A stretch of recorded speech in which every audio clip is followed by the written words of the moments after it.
Welcome to this very special Q&A with Linnea Quigley.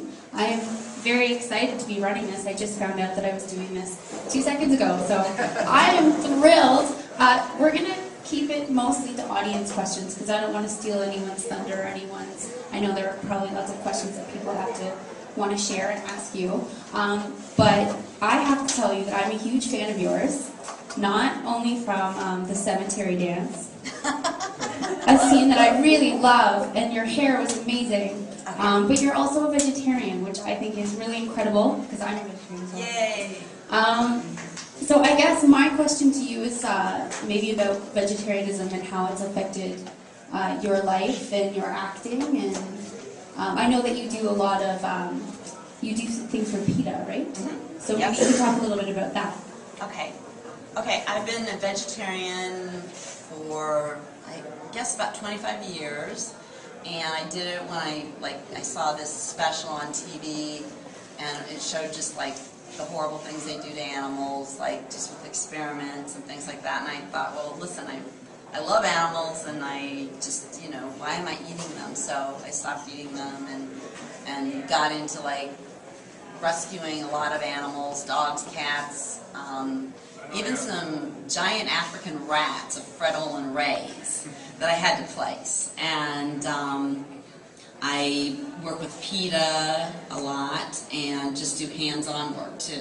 And just make people aware of just not buying things that are tested on animals, things like that.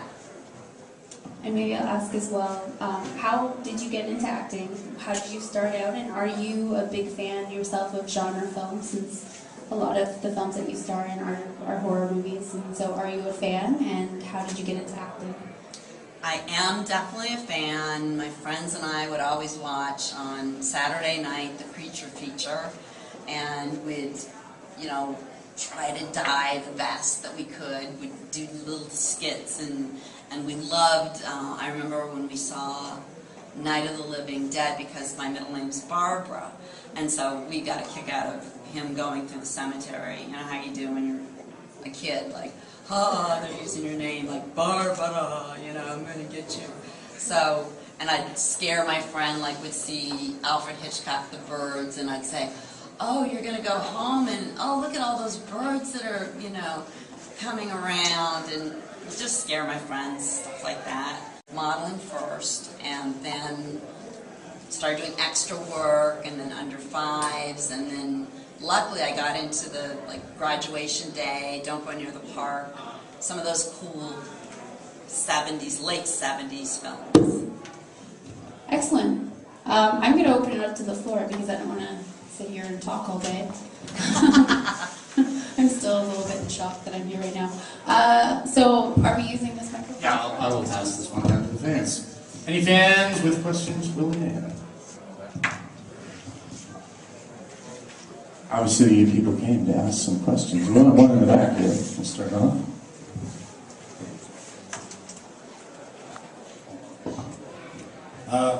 Some of the late 80s movies you made, like the David D. Couture ones, Sorority Babes and Creepazoids, they look like you were having tons of fun making them. But is that quick stuff? Did you guys, is that like a Roger Corman movie? You rip one off in less than a month and maybe made 3 in a year? Or? Oh my God, we did, Sorority Babes took a week, I think, to do, maybe a week and a half, and we were on location.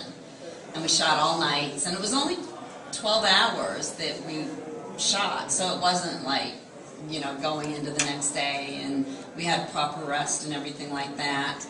But he just would move like that, you do on TV. He just knew what shots he was going to get, and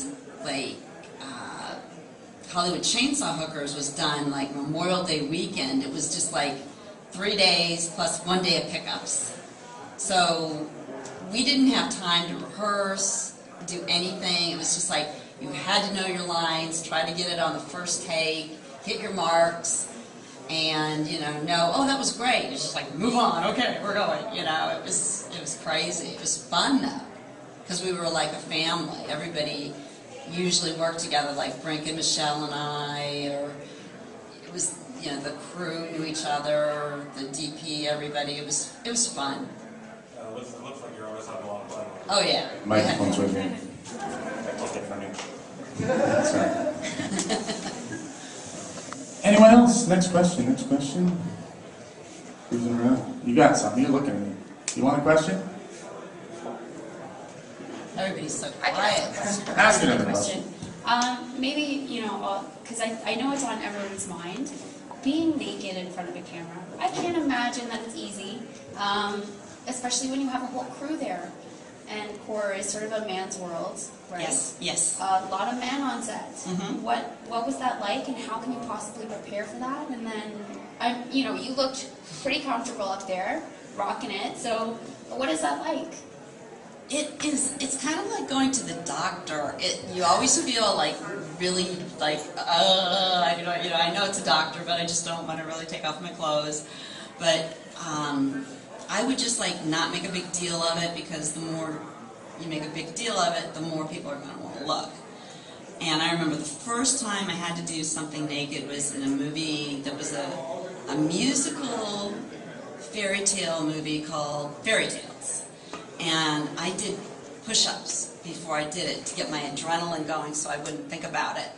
And just did it. But like, I learned, like when I started producing, you know, you didn't have to have a lot of people on set. You could just, you know, kick a lot of people off set, because I noticed that they usually have one day they do the nudity, and they do it usually in the beginning of the shoot, because a lot of times you'll shoot something and an actress will go, oh, I'm not going to do nudity. And they're stuck. I mean, they have to use the girl, and she's not going to get nude. So they usually do it in the first part, but people will invite their friends to come to the set. So I learned to say, no, you 40-year-olds, you know, you see naked girls plenty, please, you know, leave the room, and things like that, so that it wasn't a whole party of people looking at breasts. Yeah. It was actually kind of funny. They invited friends for nude days. Oh, those boys. Yes. A crowd full of them. Yeah. Yes. Anyone else have any questions? I got a follow-up question. You were talking about fairy tales. That was Wizard Video stuff, Charles Band, right? Yeah, it was Charlie's. Now they released a tape that was called Auditions. I think you were on that tape. That's another one. Now was There's that fairy tales and it was phony auditions. baloney, right? It was completely. Oh fake. yeah, it was all faked. It was all faked. It was just, you know, a lot of ad-libs, that type stuff. But it was supposed to be like a candid camera-ish type auditioning for a film. That's right. No, okay, so take the aspect of something like that. Back in the day, they would have these kind of films that would be treated as an expose or a farce or anything like that. Like, the marketing for those films, do you think that's lost, or do you think that, like, do you notice there's a lot of things that you do with your career now that you utilize a lot of the styles of the 70s, or do you think that everything's changed now, like the digital medium? Do you think that internet tapes and internet leaked videos and stuff like that, that's the new way of marketing? Do you see that evolution?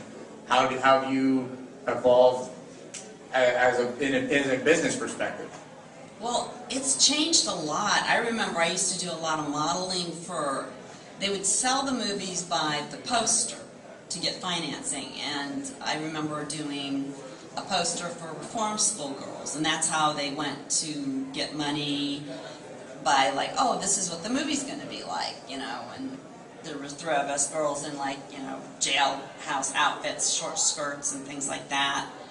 And now it seems like, I mean, there's all kinds of ways. There's Kickstarter people use. There's independent financing. Some people finance it themselves. It's really weird. It's like the cameras are getting smaller. It's like I just did something called Bloodstruck, you know, and the cameras are like that, you know, and I'm like, what, are you going to take my picture? It's really strange sometimes how it's changed. And to go from 16 to 35 millimeter to video was even really weird for me. It just didn't feel like you were making a film at first. I got another question.